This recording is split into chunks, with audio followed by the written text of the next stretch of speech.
ආයුබෝවන් ඔබගේ සියලු කටයුතු සාර්ථක වෙන්න කියලා මුලින්ම මම සුබ පතනවා. රජයේ රැකියා පියස YouTube channel එක වෙනුවෙන් ඔබට විදේශ රැකියා තොරතුරු නැත්නම් විදේශ රැකියා අවස්ථා පිළිබඳ තොරතුරු රජයේ රැකියා පියස YouTube channel එකෙන් අපි ඉදිරිපත් කරනවා.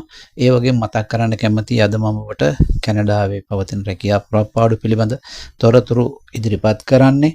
කැනඩාවේ එඩ්මන්ටන් නගරයේ 2-way mechanical limited කියන ආයතනය කැනඩාවේ එඩ්මන්ටන් නගරයේ 2-way mechanical limited කියන ආයතනය plumber helper තනතුර සඳහා නැත්නම් ජල නල කාර්මික තනතුර සඳහා කැඳවා තිබෙන පුරපාඩුවක් පිළිබඳ තොරතුරු ඔබට ඉදිරිපත් කරන්නේ එඩ්මන්ටන් නගරයේ 2-way mechanical සමාගම කියන ආයතන ලිමිටඩ් කියන ආයතනය ඉදිරිපත් කළ තියෙන මේ පුරපාඩුව ඔබට සඳහන් කරන්න ඕනේ.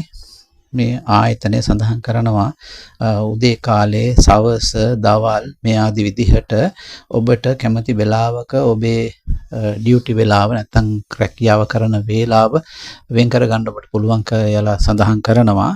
ඒ වගේම මේ සඳහා උන්නද ආරාධනය කරනවා කැනඩාවේ පදිංචි හෝ නැත්නම් කැනඩාවේ දැනට සේවය කරන වෙනත් රටක සේවන හෝ දැනට සේවය නොකරන වෙනත් රටක සිටින අය වලුන්ට හෝ ඔවුන් ආරාධනය උන්ගේ සමාගම හා එක්වන ලෙසට ඒ වගේම ඔබට පුළුවන්කම තිබෙනවා ඔබට තවත් ආයතනයක වැඩ කරන ගමන් වුණත් මෙම ආයතනයේ කාලයට එක්ක වැඩ කරන්න පුළුවන් කියලා සඳහන් කරලා තියෙනවා.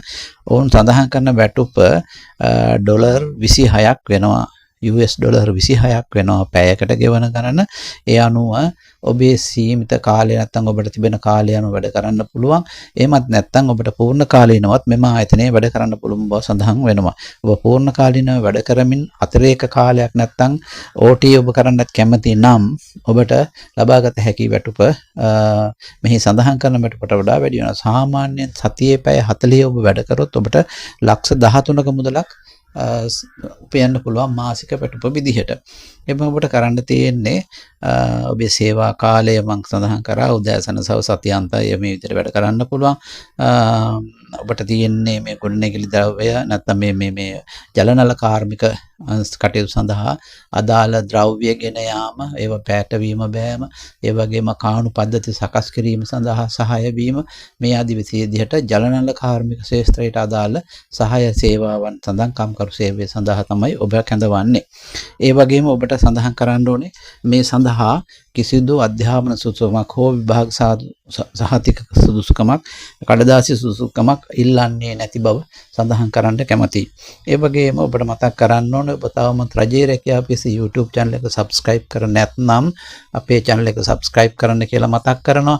ඒ වගේම ඒ අනුව ඔබට පුළුවන් අපේ රැකියා PS channel එකෙන් ඔබේ රැකියා අවස්ථා පිළිබඳ ඔබට දැනගන්න පුළුවන්. ඔබ තවමත් මේ පිළිබඳ උනන්දු වන අයෙක් නම් අපි දන්නවා බොහෝ විට විදේශ රැකියා පිළිබඳව බොහෝ උනන්දුවක් දක්වනවා.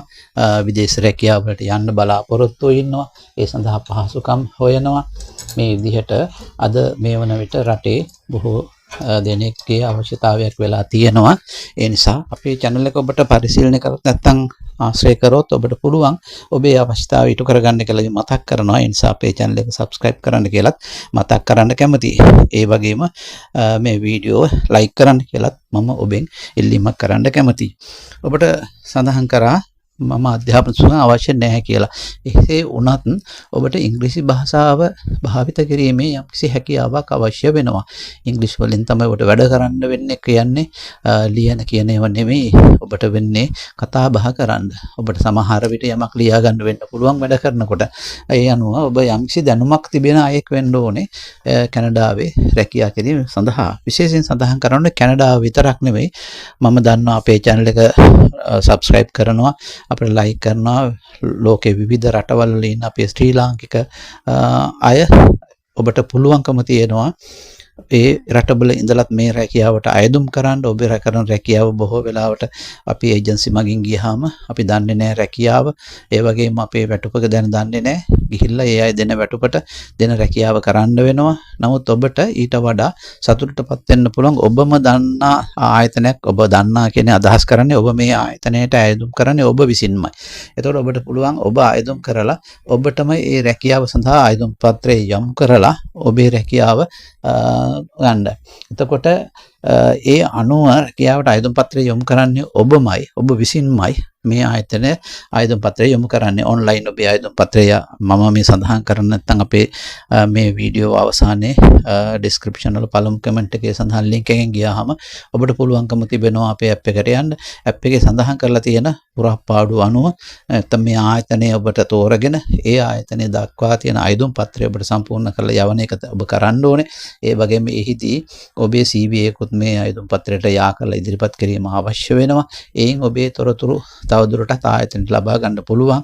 ඒ වගේම දීර්ඝ විස්තර අවශ්‍ය වෙන්නේ නැති බව උඩ මතක් කරනවා. ඒ අනුව ඔබ ඉදිරිපත් කරන තොරතුරු අනුව අදාළ ආයතනයේ ඔබට ලැබෙන ඊමේල් පණිවිඩය අනුව ඔවුන් සමග ඔබට සම්බන්ධ වෙන්න පුළුවන්. ඔබට සාකච්ඡා කරගෙන වැටුප ගැන දැනගෙන ලැබෙන පහසුකම් අපි මේ සඳහන් කරන පහසුකම් වලට වඩා ඔබට ලැබෙන පහසුකම් හෝ අඩු වෙනවද නැද්ද කියන එකත් ඔබට දැනගෙන ඔබට යන්න පුළුවන් කියලා මතක් කරනවා. එhmenan ඔබට ස්තුතියි මා සමග රැඳී සිටියට. නැවත අපි හමු වෙමු.